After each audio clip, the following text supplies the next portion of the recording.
What's the most important thing the government could do to make progress on poverty? First of all, make poverty a priority, number one. There ought to be a national plan, not just to reduce poverty, but to eradicate poverty. Other countries have done it, and we are a better nation than to have 1 out of 2 Americans living in poverty. There ought to be tax incentives, tax credits for women specifically.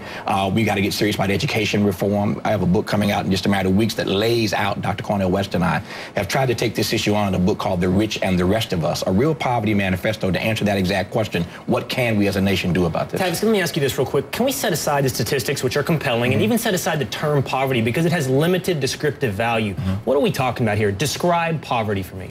It's a very good question. And what I try to point out is that we have in this country not just a poverty of opportunity, but a poverty of affirmation, a poverty of truth, a poverty of hope in this country. So it's not just poverty as we think of it in terms of not having enough access to cash. It's not finding your next meal. Oh, absolutely. The numbers are clear. You talk to anybody from Feeding America. There are more Americans now who are fighting just to have. But you're talking about something more than that, you're saying? Well, I think the food insecurity is a very real issue. But it's not just money. It's affirmation. It's hope. It's opportunity. It's all of those things. It's not just typical poverty that we think. And the other problem with poverty is that too often in this country, poverty has been color-coded.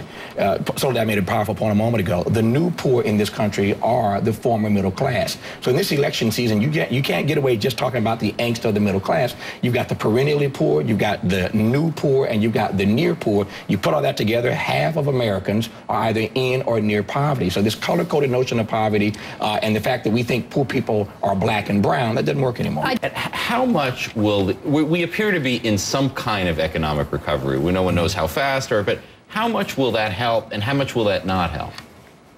Zero. You think it's really zero? Why zero? Why not be raised by that? The uptick in the economy is not going to do anything to do with the kind of poverty that I saw on this poverty tour that we took last summer.